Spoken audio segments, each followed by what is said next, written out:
যার হাতে একমাত্র সে জানে কত অমূল্য সম্পদ তার কাছে নাই, অথচ আল্লাহ আমাদেরকে সব দিয়েছে। আল্লাহ কেউ আমাদের কিছু দেওয়ার দরকার আছে নাকি না? আল্লাহ বলতেছে এত কিছু আমি তোমাকে দিলাম, আমাকে এত কিছু দেওয়ার দরকার নাই, খালি একটা জিনিস আমি চাই। আইয়ুহাল্লাযীনা আমানু দুখুলু ফিস-সিলমি কাফা। আল্লাহ বলেছে একটা জিনিস চাই, কোরআনটারে পরিপূর্ণ মানো। বলেন সুবহানাল্লাহ। কোরআন আল্লাহ বলেছে দুনিয়াতে সব কিছু আমি সৃষ্টি করেছি, আমি মাখলুক বানাইছি, আমি খালেক, আমি আল্লাহ। দুনিয়ার সব কিছু আমি সৃষ্টি করেছি, কেবল একটা জিনিস ছাড়া। বলেন কয়টা? কথা বলে না। একটা জিনিস আমি সৃষ্টি করি নাই, সেটা আমার একটা গুণাবলীর অংশ। বলেন সুবহানাল্লাহ। আর ওই আল্লাহর গুণাবলীটার নামই হচ্ছে আল কোরআন। এই যে গ্লাস কেউ বানাইছে না? কথা বলবো, কেউ বানাইছে কিনা? কথাগুলো বুঝতেছেন? বিরক্ত লাগতেছে? শেষ করে দিই। লাইন পাল্টাবো? কথা বল, লাইন পাল্টাবো? ভাল লাগতেছে? এই যে গ্লাসটা কেউ বানাইছে না? আমাকে আপনাকে সব কিছু বানানো কারিগর কে? আল্লাহ। মেইন কারিগর, মূল কারিগর আল্লাহ। বস্তু জিনিসগুলো মানুষ বানাইছে, কিন্তু মানুষ কিন্তু আল্লাহ বানাইছে। তাহলে কি হলো? স্রষ্টা কে? আল্লাহ। কিন্তু মুসলমান দুনিয়াতে সব কিছুর স্রষ্টা আছে, কোরআনের কোনো স্রষ্টা নাই। বলেন না সুবহানাল্লাহ। কোরআনের কোনো স্রষ্টা আছে? আমার নবীকে বানাইছে কে? আল্লাহ। নবীর মাকে বানাইছে কে? আল্লাহ। নবীর বাবাকে বানাইছে কে? আল্লাহ। নবীদের 14 গোষ্ঠীকে বানাইছে কে? আল্লাহ। পৃথিবীর প্রথম মানব হযরতে আদমকে বানাইছেন কে? আল্লাহকে বানাইছেন কে? কেউ আছে? আল্লাহকে যেমন কেউ বানাই নাই, কোরআনটা কেউ বানাই নাই। বলেন না সুবহানাল্লাহ। অনেক বড় একটা দামি মাসলা এটা। কোরআন সৃষ্ট কোনো বস্তু নয়, কোরআন আল্লাহর গুণাবলীর একটা অংশ। বলেন সুবহানাল্লাহ। এই জন্য মুসলমান, কোরআন তো মানুষ বানাবে দূরের কথা, বানানো সম্ভব নয়। বলেন সুবহানাল্লাহ। তাইলে এক নম্বরে আমরা জানতে পারলাম আমাদের বেঁচে থাকার একমাত্র অবলম্বনের নামই হচ্ছে আল কোরআন। আমার কথা নয়, আল্লাহ বলতেছে আর রহমান আল্লামাল কোরআন খালাকাল ইনসানা আল্লামাহুল বায়ান। আল্লাহ নিজের পরিচয় দিয়েছে প্রথমে, আমি রহমান। আসলেই তো আল্লাহ রহমান, ঠিক কিনা? এরপরে আল্লাহ বলতেছে আমি কোরআন শিক্ষা দিয়েছি। কার শিখাইছে? কোনো কিছু শেখার জন্য তো আগে মানুষের উপস্থিতি দরকার, নাকি? কথা বোঝে না? আমি এই যে ওয়াজগুলো করতেছি, কোনো না কোনো কিছু শিখাইতেছি, নাকি? একটা ক্লাস করতেছি, কাকে করতেছি? কিছু মানুষজন আছে তাকে করতেছি, ঠিক কি না? কোরআনটা শেখানোর জন্য তো আগে মানুষের অস্তিত্ব হতে হবে, অস্তিত্বে বিদ্যমান আসতে হবে তাকে। আল্লাহ বলতেছে মানুষ আসার আগে আল্লাহ বলতেছে আমি কোরআন শিখাইছি। সুবহানাল্লাহ। আল্লাহ প্রথমে বলেছেন আল্লামাল কোরআন, এরপরে বলেছে খলাকাল ইনসান। আগে কোরআন নাকি আগে মানুষ? আল্লাহ বলেছে কেন? উল্টো বলছে কেন? বাহ্যিক দৃষ্টি থেকে আমাদের দেখলে মনে হয় উল্টো বলেছে। মুসলমান, আল্লাহ বোঝাতে চেয়েছে কোরআনকে আগে বলার কারণ তোমার অস্তিত্বের চেয়েও দামি জিনিসটার নাম কোরআন। আগে কোরআন, পরে তোমার অস্তিত্ব। মানুষকে বানাইছে আল্লাহ, বানানোর পরে যদি তুমি কোরআনকে মূল্যায়ন না করো, তাই অস্তিত্ব বিলীন হয়ে যাবে। কোরআনটাকে যদি মূল্যায়ন করতে মারতে পারি, তবে আমাদের অস্তিত্ব টিকিয়ে রাখবেন কে? এই জন্য মুসলমান, সফলতার সাথে যদি দুনিয়াতে তুমি বেঁচে থাকতে চাও, কোরআনটারে করে যাই লাগাও। দুনিয়াতেও না, দুনিয়ার পরে একটা জিন্দেগি আছে না নাই? ওই জিন্দেগিতে যাবে না এমন বাঘের বাচ্চা কে আছে? হাত ওঠান। কেউ নাই, সবাইকে যেতে হবে। হবে কিনা? যেতে হবে না? আল্লাহর এই ধরা থেকে কেউ বাঁচতে পারবে না। পরাণ পাখিটা যখন উড়াল দিয়ে চলে যাবে, আপনার বাবাও গেছে, আপনার মাও গেছে, আপনার দাদাও গেছে, এখন আপনার যাবার পালা সামনে আছে না নাই? অন্ধকার কবরে যখন যাবেন, দুটি চোখ যখন বন্ধ হয়ে যাবে, নিঃশ্বাস নামের পাখিটা যখন উড়াল দিয়ে চলে যাবে, তখন থেকে যে জ্ঞানটা কাজে আসলো, ওই জ্ঞানের নামই হচ্ছে কোরআন। ওই জ্ঞানের নাম কি? কোরআন। কোরআনটাকে বাদ দিয়া মানুষ সফল হতে পারবে না, এটা পসিবল নয়। আলোচনার প্রথম অংশ থেকে আমি বোঝানোর চেষ্টা করেছি, আমাদের অস্তিত্ব টিকে আছে শুধুমাত্র কোরআনের উপর ভর করে। হুজুর এটা কিভাবে বুঝলাম না? আল্লাহ পাক রব্বুল আলামিন যুগে যুগে অসংখ্য জাতিকে ধ্বংস করে দিয়েছে নাকি দেয় নাই? দিয়েছে। কওমে লূতকে ধ্বংস করছে, কওমে নূহ, কওমে হুদ, কওমে সালেহ, নানান ক্যাটাগরির কওমকে আল্লাহ বরবাদ করছে। না, আওয়াজ আসলে তো কথা বলতে পারবো না, এইরকম সাইলেন্ট হতে হবে। খারাপ লাগতেছে? আল্লাহ অসংখ্য জাতিকে ধ্বংস করছে, মানে অস্তিত্ব বিলীন করে দিয়েছে, ঠিক কি না? এই ধ্বংসপ্রাপ্ত কওমগুলোর ইতিহাসের দিকে যদি আমরা তাকাই, কওমে নূহকে কেন মারছে, কওমে লূতকে কেন মারছে, কওমে হুদকে কেন মারছে, কওমে আদ, কওমে সামুদ, কওমে সালেহ কেন মারছে? কোনো না কোনো অপরাধের সাথে জড়িত থাকবার কারণে আল্লাহ ধ্বংস করছে, ঠিক কি না? এদের কিছু কওমের দোষ ছিল নবীকে অসম্মান করা, কিছু কওমের দোষ ছিল সমকামিতায় লিপ্ত থাকা, বুঝেন? কিছু কওমের দোষ ছিল ওজনে কম দেয়া, ঠিক কি না? কিছু কওমের দোষ ছিল নির্যাতন করা, জুলুম করা, নবীদেরকে হত্যা করা। নবীদেরকে হত্যা করা মানে আল্লাহর প্রতিনিধিদেরকে হত্যা করা, ঠিক কি না? 4-5টা অন্যায়ের কথা বললাম না? সমকামিতা, নবীদের কথা অমান্য করা, নবীদের গালাগালি করা, ওজনে কম দেয়া, মানুষকে ঠকানো, মিথ্যে বলা, এগুলোর কারণে আল্লাহ পুরো জাতিকে ধ্বংস করছে। এখন আপনাদের কি মনে হয় এই অন্যায়গুলো আমরা করতেছি না? কথা মনে করতেছি না? প্রতিনিয়ত মিথ্যে বলি সেটা না, প্রতিনিয়ত মিথ্যে তো বলি, সত্য বলতেই আমরা ভয় পাই, সত্যই বলি না। আমাদের আগা থেকে মাথা পর্যন্ত মিথ্যে দিয়ে রাখা। মাঝে মাঝে মিথ্যে বলি এমন না, মিথ্যে ছাড়া সত্য বলেই না আমরা। ওজনে কম দেই না। আমাদের নিত্যদিনের সঙ্গী মানুষকে ঠকানো, খাদ্যের ভেজাল দেয়া, ওজনে কম দেয়া, 3 দিনের বাসি খাবার আজকের বলে চালিয়ে দেয়, 4 দিনের পচা মাছ বরফ দিয়ে জমিয়ে রেখে তাজা বলে চালিয়ে দেয়। মাছ ব্যাপারে আছে না? তো আল্লাহ ধ্বংস করে না কেন? কওমে লূতকে ধ্বংস করছিল সমকামিতার জন্য। 90% মুসলমানের বাংলাদেশের সংসদেও এই সমকামিতার পক্ষে কথা বলা হয়। আল্লাহ পাক রব্বুল আলামিন আমাদেরকে ধ্বংস না করবার পিছনে কারণ শুধু একটাই, শুধুমাত্র এই মহাগ্রন্থ আল কোরআনের কারণে ধ্বংস করছে না, ঠিক কিনা? আমাদের 90% মুসলমানের বাংলাদেশের সংসদে সমকামিতার পক্ষে কথা বলেছে, দেখেন নাই? দেখেন নাই? নবীদেরকে অপমান করার কারণে অনেক জাতিকে ধ্বংস করছে। এখন শুধু নবীদেরকে অপমানই করতেছে না, নবী দাবি করে বসে আছে অনেকে, আছে না তাই?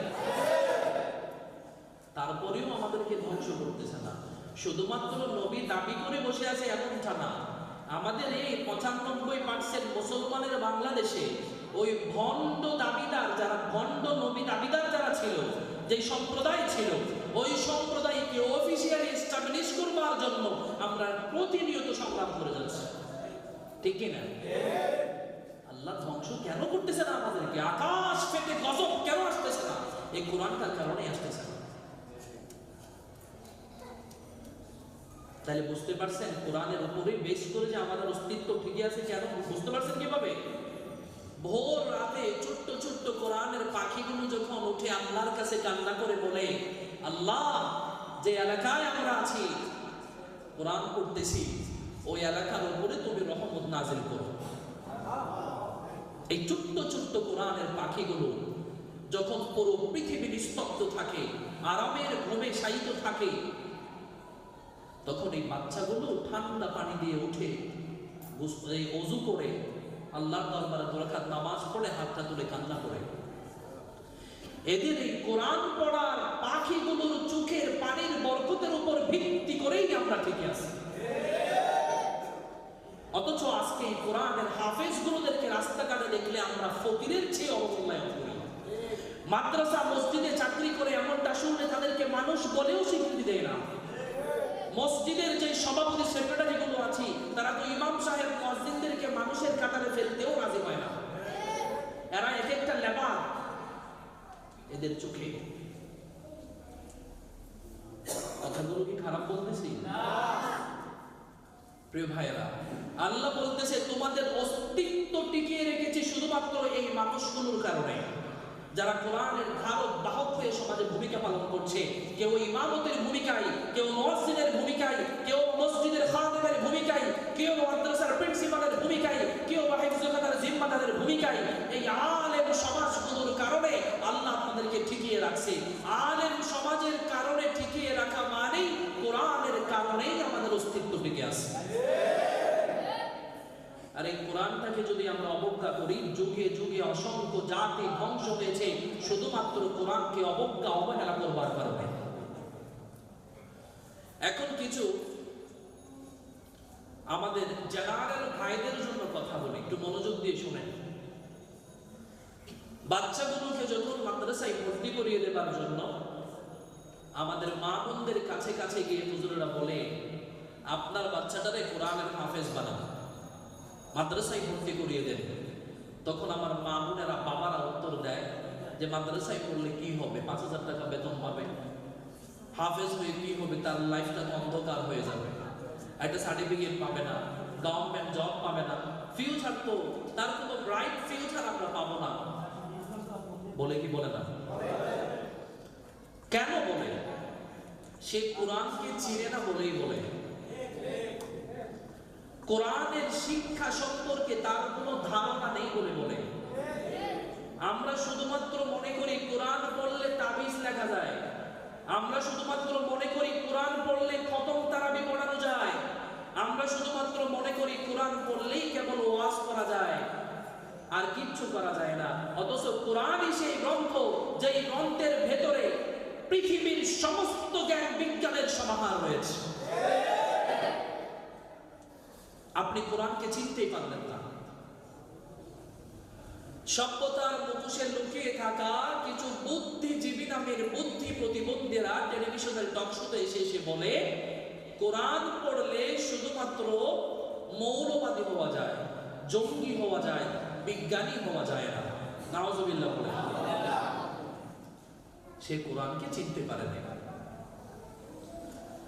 এবার প্রথম প্রশ্নের উত্তরটা মনে করেন, এরপর থেকে কথাগুলো শুনেন। বলছিলাম না কোরআন কার গ্রন্থ? প্রমাণ বলছিলাম না? এই প্রশ্নটার দিকে একটু খেয়াল দেন। এবং সেই জেনারেল মানুষগুলো যারা মনে করে কোরআন পড়লে কিচ্ছু পায় না, খালি 5,000 টাকা বেতন পায়, আপনারাও মনোযোগ দিয়ে কথাগুলো শুনেন। মানুষের জীবনে সভ্যতার যে বিকাশ ঘটেছে, একটা সময় এরোপ্লেন ছিল না, মানুষ দল বেঁধে বিভিন্ন জায়গায় সফর করা লাগতো। হজ করবার জন্য 2 মাস আগে থেকে বের হওয়া লাগতো, কাফেলা বন্দী হয়ে যাওয়া লাগতো, ঠিক কিনা? গাড়ি ঘোড়া ছিল না, এরোপ্লেন ছিল না, জাহাজ ছিল না, ইলেকট্রনিক্স ডিভাইস ছিল না। এখন মানুষের জীবনের সেই মান উন্নয়ন হয়েছে নাকি হয় নাই? শুধু কথা বলতে পারতেছে এমন না, মুহূর্তের ভিতরে ভিডিও কল আছে না নাই? 1 বছর লাগতো কাফেলা করে যাইতে, এখন সেটা 12 ঘন্টার ভিতরে যাওয়া যায়, ঠিক কিনা? তার মানে মানুষের জীবনের মান উন্নয়ন হয়েছে, সভ্যতার বিকাশ ঘটেছে, পরিবর্তন হয়েছে। না কথা বললে তো কথা বলবো না, একজন দায়িত্ব নেন না, একটু থামান না, একটু মনোযোগ দিয়ে শুনতেছেন? আমাদের জীবনের মান উন্নয়ন হয়েছে। এখন আমাদের মধ্য থেকে কিছু বুদ্ধিজীবী যারা টকশোতে এসে বিভিন্ন বিষয় নিয়ে কথা বলে, এনারা বলে মানুষের এই জীবন মান উন্নয়নের পেছনে শুধুমাত্র কারণ হলো সায়েন্সের ডেভেলপমেন্টের কারণে, বিজ্ঞান ও প্রযুক্তির উন্নয়নের কারণে মানুষের জীবনের মান উন্নয়ন হয়েছে। এখানে কোরআনের কোনো ভূমিকা নেই। নাউজুবিল্লাহ। কেন? কারণ তারা কোরআনের চেয়েও বিজ্ঞানকে এগিয়ে রেখেছে। কথা শুনতেছেন? The comparison between Quran and modern science, অল্প কয়েকটা থিওরি আপনাদের সামনে তুলনামূলক, কোরআন এবং আধুনিক বিজ্ঞান, কোনটা আগে? বিজ্ঞান আগে নাকি কোরআন আগে? বিজ্ঞান কোরআন থেকে থিওরি নিয়েছে নাকি কোরআন বিজ্ঞান থেকে থিওরি নিয়েছে? এগুলো জানার দরকার আছে নাকি নাই? আছে। অনেকগুলো থিওরি আছে, সবগুলো থিওরি বলবো না প্রিয় ভাইয়েরা। অসংখ্য এমন থিওরি আছে যে বিজ্ঞান প্রথমে এক ধরনের ইনফরমেশন দিয়েছে মানুষদেরকে, পরবর্তীতে কোরআন থেকে যেই থিওরি ওই জিনিসটা সম্পর্কে আল্লাহ দিয়েছিল ১,৫০০ বছর আগে, বিজ্ঞান তার ভুল স্বীকার করে কোরআনের থিওরির কাছেই ফেরত আসতে হয়েছে। সুবহানাল্লাহ বলেন। এমন অসংখ্য থিওরি আছে, যেমন কয়েকটা কথা বলি আপনাদেরকে।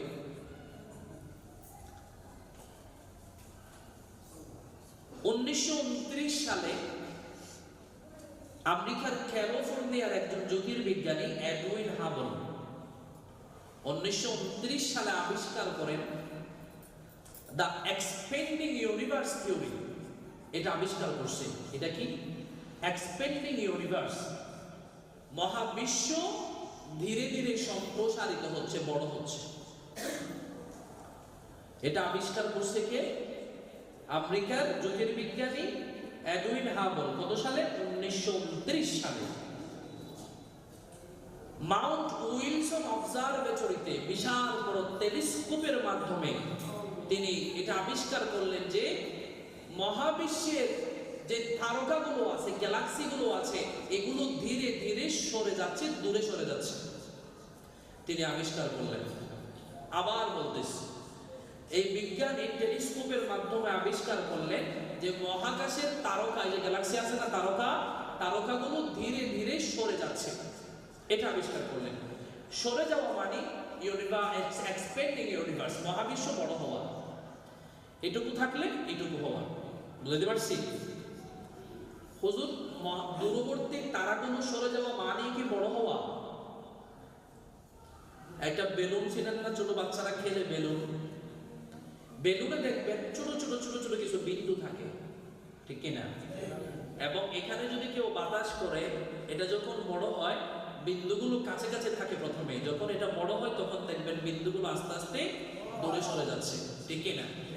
যখন বাতাস দিবেন তখন ফুলে বড় হয়, এক বিন্দু আরেক বিন্দুর চেয়ে অনেক দূরে চলে যায়, ঠিক কিনা? তো বিন্দু দূরে চলে যাওয়া মানে বেলুন বড় হওয়া। তারকাগুলো দূরে সরে যাওয়া মানে মহাবিশ্ব, মহাকাশ, মহাবিশ্ব, ইউনিভার্স বড় হওয়া। এটা বিজ্ঞান আমাদেরকে ইনফরমেশন দিয়েছে 1929 সালে।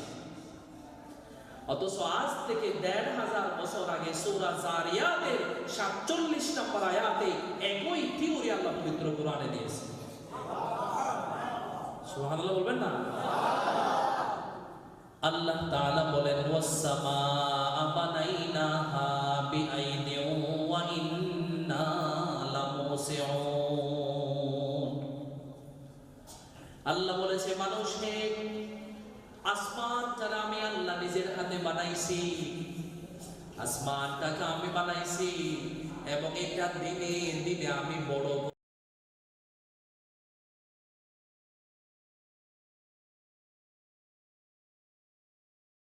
বলতেছি সুবহানাল্লাহ।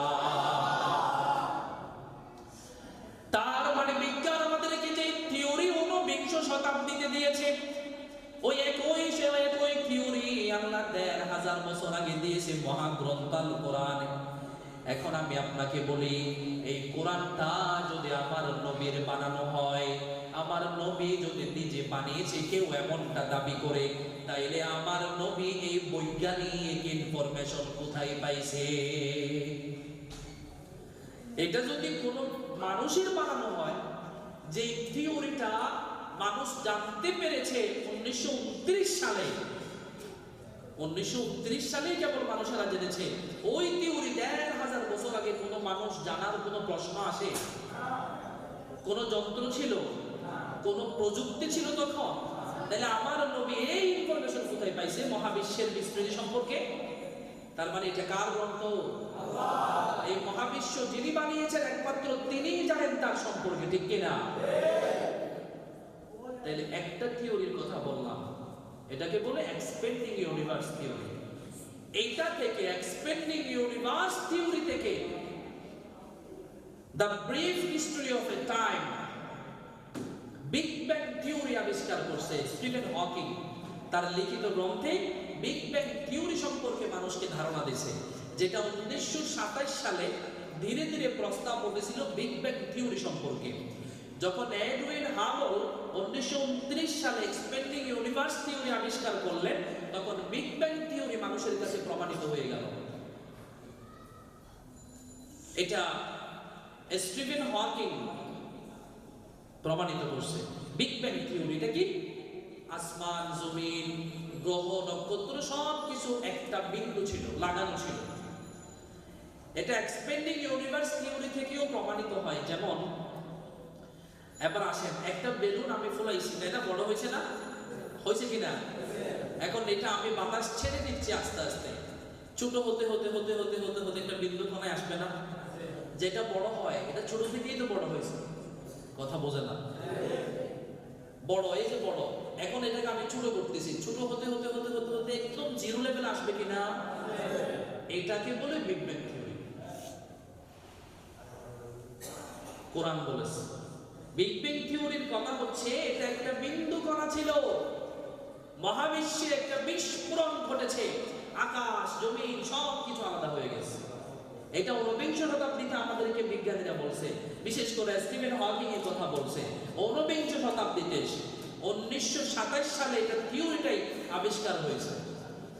অথচ আল্লাহ বলেন আওয়ালাম ইয়ারাল্লাযীনা কাফারু, আল্লাহ সূরা আম্বিয়ার 30 নম্বর আয়াতে ঘোষণা দেয়, আওয়ালাম ইয়ারাল্লাযীনা কাফারু আন্নাস সামাওয়াতি ওয়াল আরদু কানাতা রাতকান ফাফাতাকনাহুমা।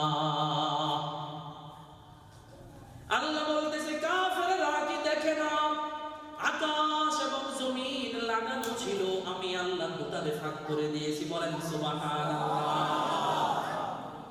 কাফেররা কি দেখে না আসমান এবং জমিন বিন্দুতে মিলিত একাকার বস্তু ছিল, আমি আল্লাহ সব কিছুকে আলাদা আলাদা করে বানাইছি।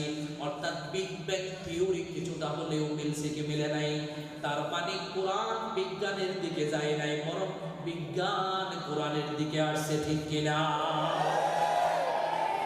এজন্য আমার ভাইয়া, কোরআন পড়লে কেবল জঙ্গিবাদী হয় না, কোরআন পড়লে কেউ মৌলবাদী হয় না।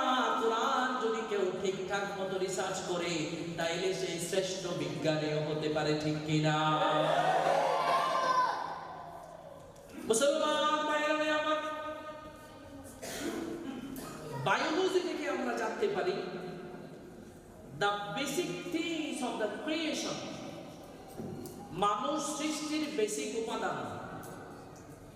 পৃথিবীতে প্রাণবন্ত যত জিনিস আছে, মানুষ থেকে নিয়ে শুরু করে পিঁপড়া, পোকা, যা আছে, কথা বুঝে না? যত প্রাণবন্ত জিনিস আছে, বায়োলজি থেকে আমরা জানতে পারি সৃষ্টির বেসিক উপাদান সাইটোপ্লাজম, এটাকে বলে সাইটোপ্লাজম। এই বেসিক উপাদান সাইটোপ্লাজমের 80% হচ্ছে পানি। ইনফরমেশন দিয়েছে বায়োলজি, বিজ্ঞান, ঠিক কিনা?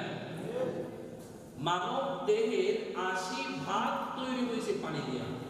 শুধু মানব দেহ না, যতগুলো প্রাণবন্ত জিনিস আছে সবগুলোর বেসিক যে উপাদানটা আছে ওই উপাদানের 80% হচ্ছে পানি। কে বলেছে? বিজ্ঞান বলেছে। কে বলছে? বিজ্ঞান বলেছে। বলেছে কখন? 19বিংশ শতাব্দীতে। বায়োলজির যন্ত্রপাতি যখন আবিষ্কার হয়েছে তখনই ইনফরমেশনটা দিছে।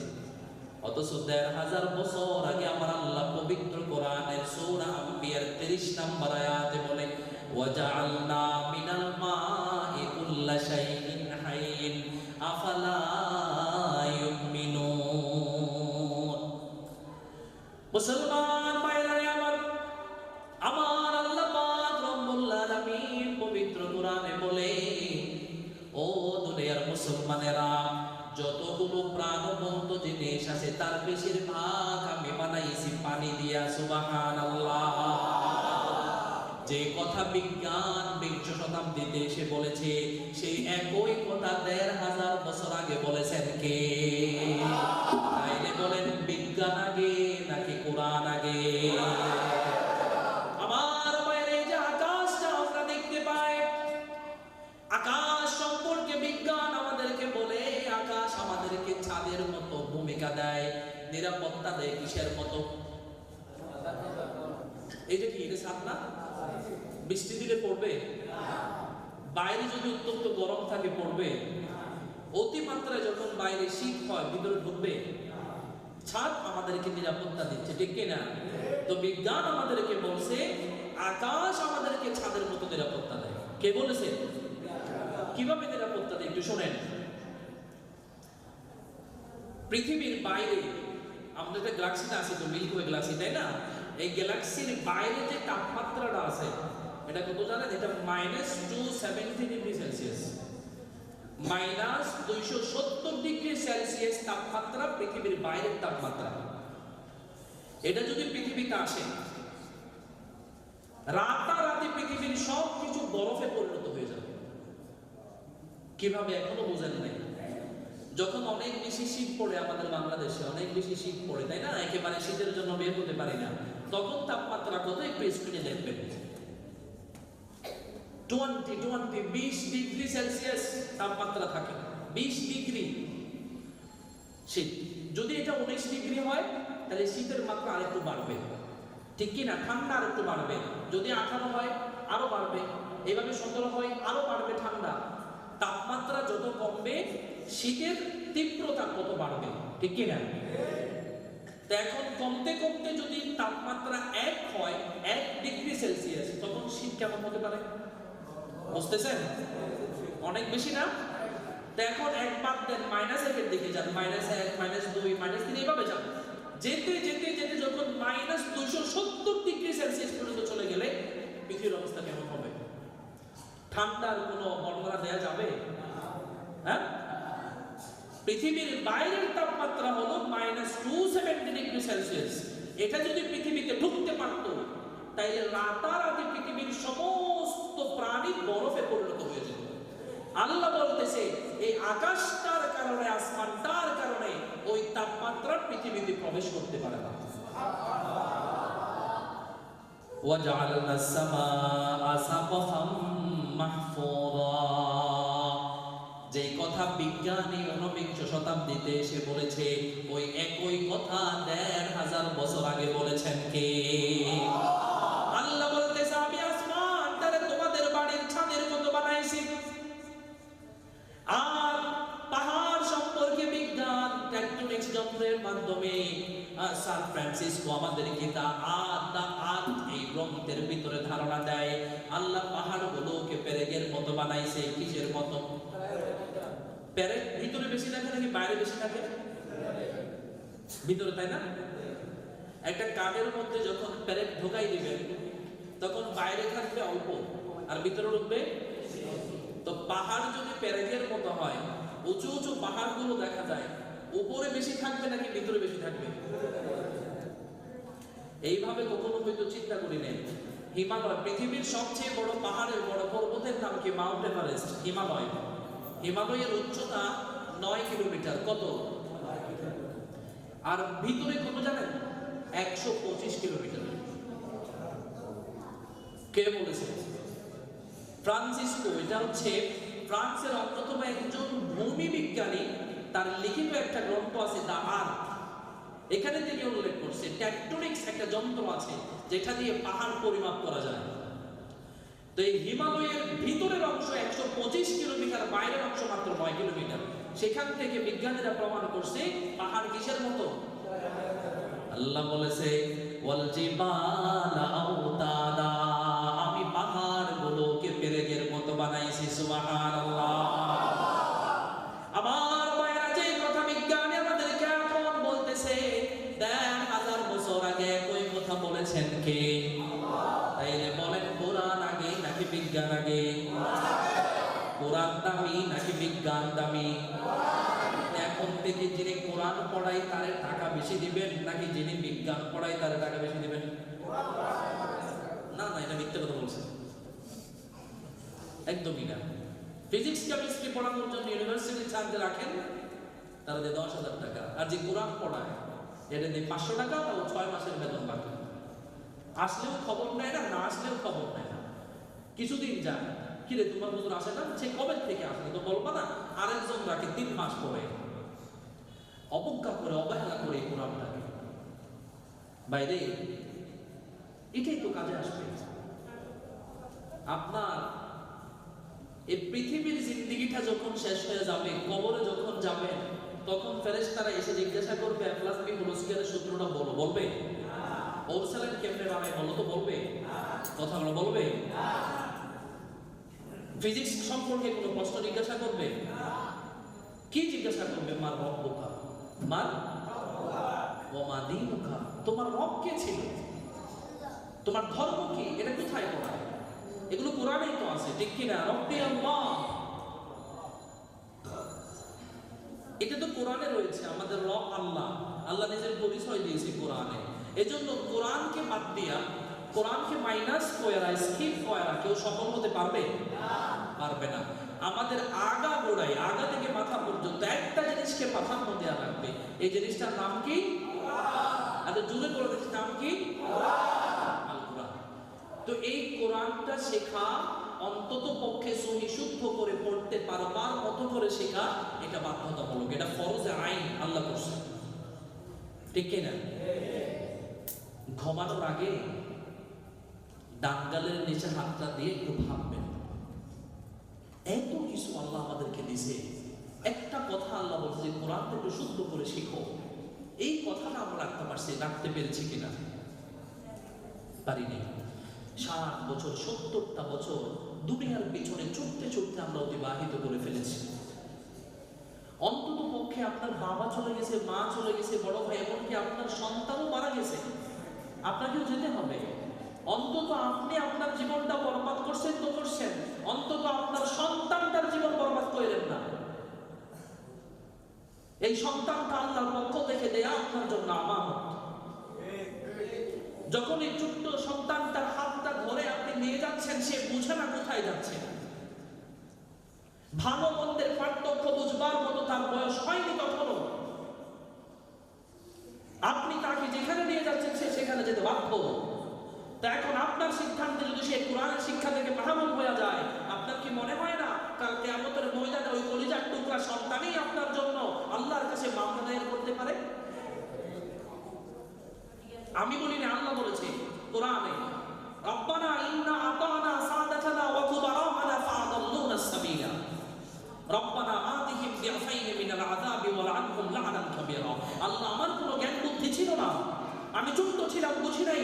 আমি তো আমার অতি যারা বড়জন ছিল, আমার বাবা, আমার মা, ভাই, অভিভাবক, তাদেরকে অনুসরণ করেছি, তারাই কোরআনের শিক্ষা থেকে মাহরুম করেছে, যার কারণে আজকে আমি জাহান্নামের কীটপতঙ্গ হয়ে গেছি।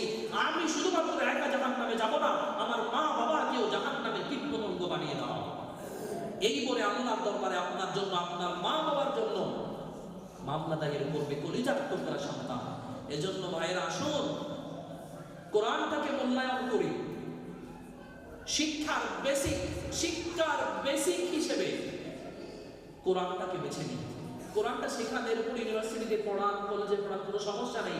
ডাক্তার বানান, ডক্টর বানান, engineer, barrister, magistrate, professor, lecturer, যা খুশি বানান, কিন্তু বেসিক শিক্ষা কোরআনের দেয়া লাগবে। ঠিক কি না? আল্লাহ আমাদের সবাইকে যে কথাগুলো বললাম যথাযথভাবে আমল করার তৌফিক দান করুন। সবাই বলি আমিন। ওয়া আখিরু দাওয়ানা আলহামদুলিল্লাহি রাব্বিল আলামিন। আসসালামু আলাইকুম ওয়া রাহমাতুল্লাহি ওয়া বারাকাতুহু।